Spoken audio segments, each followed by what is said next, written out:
Bangladesh. How did they achieve that? Why couldn't we achieve it? Both countries are careful about their resources, and yet there was something that they did which managed to receive success, and today I believe they are reversing their policies. And I am thrilled now to discover from Mr. Luab that the narrative today is not population control. It is a concern for the population to be productive so that they can earn their livelihood and contribute to the society and the community. And for that, the requirement is education. But what we need to understand is, how will those goals be achieved? We can't just leave it to the state. The state is already committed with its resources to so many other important priorities. There has to be some other vehicle, some other means of achieving that.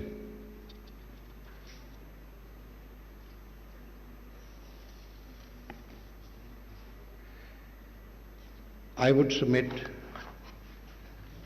that it's not talked very often about. We just impose things on the government, expect them to do everything. We have to involve the community. We have to involve society in contributing. If you recall the verse from the Holy Quran which was read by Maulana Sahib, it talks about a Muslim's fondness for his wealth and money. It acknowledges that, but it says you must contribute for the poor, for the needy, for those who need help. And above all, in fact, right at the beginning, your relatives. Islam strengthens the bond of the family. We need to reawaken those values.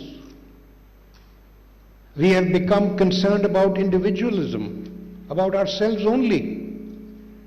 Only a generation ago, all of us, or most of us would remember, that our elders were either supporting or were supported by relatives to get educated.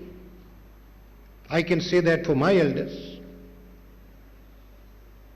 And that was the way forward. What has happened today?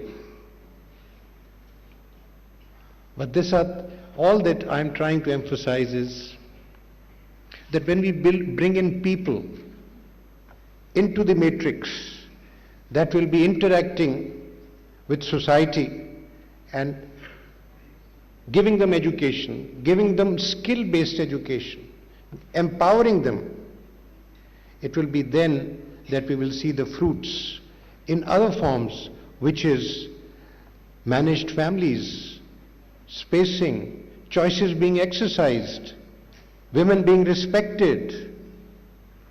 That is the process that will take place. It is not for the law to enforce that. And this is not a legal forum also. Yes, if there are solutions before us which are in black and white, we can evaluate their relevance or their propriety or their sufficiency for addressing an issue of rights or for enforcement of rights. But we cannot devise these solutions. It will be people like yourselves who will have to come forward. The time today requires the people of Pakistan to come forward and solve and to offer solutions to the state. If you remember, you will not remember because I don't expect any one of you to have been around in 1947, but we have all read that in 1947, when this country was formed, it had no finances. The partition of India had resulted in no finances being given to us. And do you know who funded the country? It was all private funds. And within 4 years, I read that Pakistan was giving a loan to Germany. In 1971, I read somewhere that Pakistan gave a loan to China. Why? How was it accomplished? It was accomplished because the people of Pakistan felt responsible. Do you know that there was a time when simplicity and thrift were respected? Today, we take pride in extravagance. Our elite leads us in that direction. I think the first step towards contributing to a cause is to become simple yourself. Your personal simplicity generates the surplus to contribute to that cause. We need community service, community involvement, and that's how, through a public-private partnership, I think, in my humble estimation, the issues can be tackled. We must bring in education, and particularly vocational training and skill-based education. In my youth, I remember when we traveled from Lahore to Peshawar, there were at least 24 vocational training centers on the highway. Today we see none.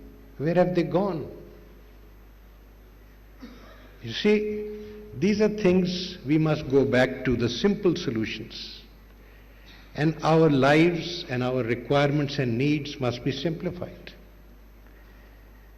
I don't want to give examples of where, as a citizen, I feel waste is taking place, because that is unnecessary. It's an attitude we must adopt. And I think that during the course of today and tomorrow, inshallah, we will find suggestions that will be useful. These are suggestions, as far as I'm concerned, which will occupy my mind and generate ideas on how I have to protect rights of the people who come to us. If we have one job, and for that there are 1,000 applicants. And do you know, litigation comes up right up to the Supreme Court for how those jobs are to be assigned or allocated or given to applicants. That we have to overcome.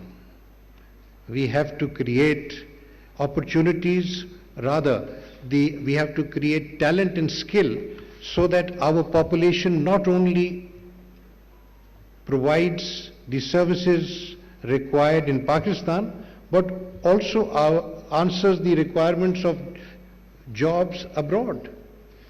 To say that we should reduce our population because it's a strain on resources is wrong. In the 70s, I remember, there was a new initiative. I was a young boy then, but I would read about it, a new initiative for labor to be exported to the Middle East. And that labor was contributing funds to its family, and they were able to run businesses, and they were able to grow and so forth. It was a remarkable experiment, and to this day that cycle continues, but it has diminished because the level of skills has not improved. I may be getting rather extensive in my submissions. I want to thank you all for being present with us. I welcome this opportunity because I will be learning from here. Judges need to interact with ideas.